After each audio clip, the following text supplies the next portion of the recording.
Well, welcome back to my series on hiking risk management. With this video, I'm going to tie everything all together again with my plans for what I feel is my most ambitious hike to date, a late fall Pemi Loop. The Pemigewasset, or Pemi Loop, is a 36-mile hike with about 11,500 feet of elevation gain. I'll not be including the out and back to North Twin, which cuts off about 2 miles and 300-400 feet of elevation gain. So I'll only be doing 34 miles and 11,000 feet of elevation gain. Still, that's a significant hike.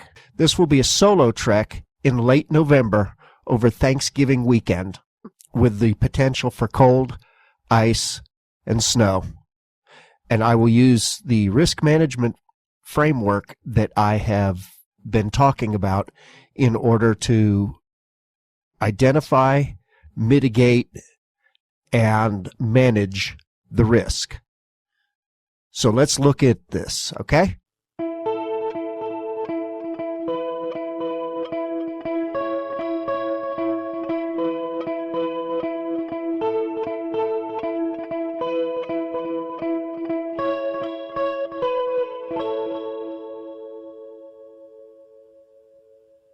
So first thing, let's look at the risk identification.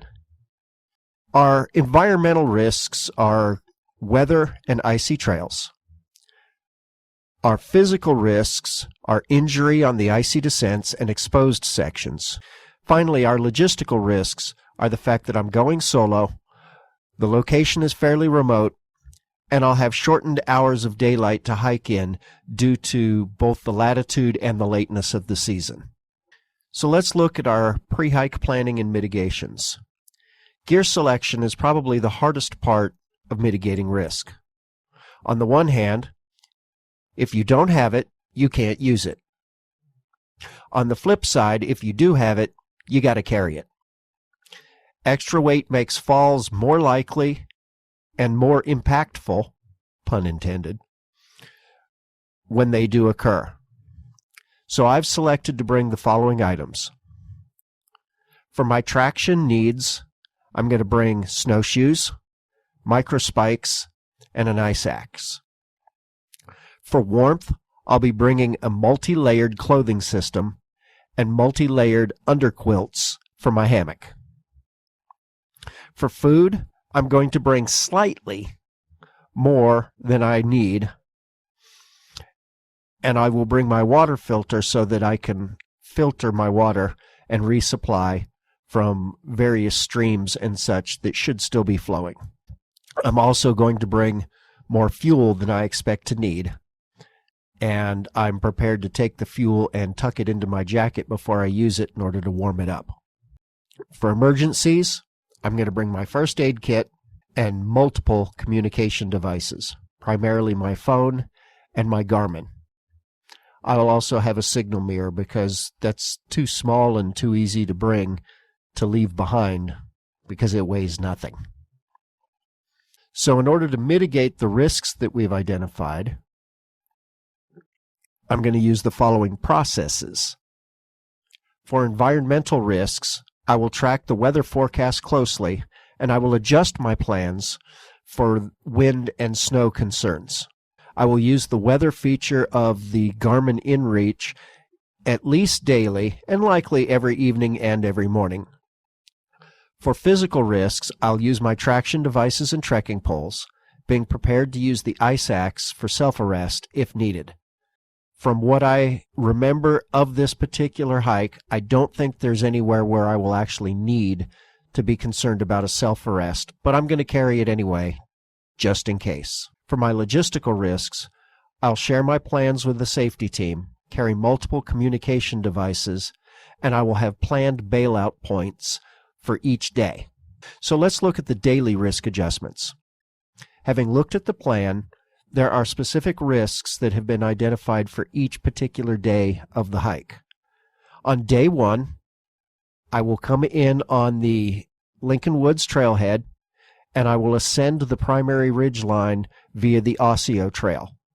This is the longest ascent of the hike, So I've got to manage my pack weight and make sure that I have the proper traction for the ascent. This should not be too terribly difficult, as the ascent itself is a significant number of stairs. On day 2, I'll be crossing over Franconia Ridge. This is a long and exposed ridge where wind speeds can create dangerous conditions. So I'll monitor the wind forecasts and observe conditions, keeping in mind the locations of bailout points. According to the current predictions, wind speeds when I do this crossing should be fairly low at 5 to 10 miles an hour. But I've had the weather forecasts be dramatically wrong on this particular ridge in the past. On day 3, I will be descending down Mount Garfield. This trail is basically a waterfall in the summer, so I'm prepared for a very icy trail. I'll use the trees as necessary in order to descend slowly and carefully, as well as using my micro spikes to make sure that I have good traction. Additionally, this is the longest day at 8 miles with 2 side treks to Mount Galehead and Mount Zealand. I'll likely stash my pack at the hut for Galehead to give my body a break from the weight.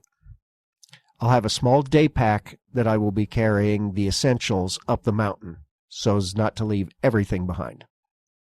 On day 4, I'll be going over the bonds and extracting to Lincoln Woods Trailhead. I need to be mindful of fatigue, as this is another long day. However, the distance may be long, but much of it is flat and easy. I also need to watch the daylight to make sure that I have sufficient time to exit. That particular trail has been called a very long slog after completing a PEMI loop, simply because you're tired and it's a long, flat, boring trail. But I'll take long, flat, and boring. Additionally, I'll be carrying a headlamp. So, should I make slower time than expected, I'll still be able to complete the hike by turning on the light. Of course, it's important to realize that conditions change and things may require reevaluation. So, here's a visualization of the risk levels. First, we have this chart which shows the risks that we've talked about and the mitigations and the effect of those mitigations on the risk level. As you can see, we've moved from a high risk level to a moderate. The planning we have conducted for these risks have reduced both the likelihood and the impact of most of the risks. Again, I have to emphasize that these evaluations of the risk level are my evaluations for me. They're based on my experience, physical abilities, and knowledge. Someone who has never done any winter conditions hiking, has never hiked in the Whites, or is in worse physical condition would have very different risk levels on this hike. Similarly, someone with more experience, more knowledge, and in better physical conditions would also have very different risk levels. Risk management is important for any risky activity and for hiking in general. But it's especially important for winter hikes. This is because the margin for error is much narrower. Lots of people do winter hiking in the Whites, and most are fine. But things happen, and knowing what could happen helps you to prepare and be able to react. So my hope is that you can learn from these videos and develop your own risk awareness and mitigation strategies. In my next video, well, I'm off to the woods. Let's see how well all this planning works out for me. Lincoln Woods awaits.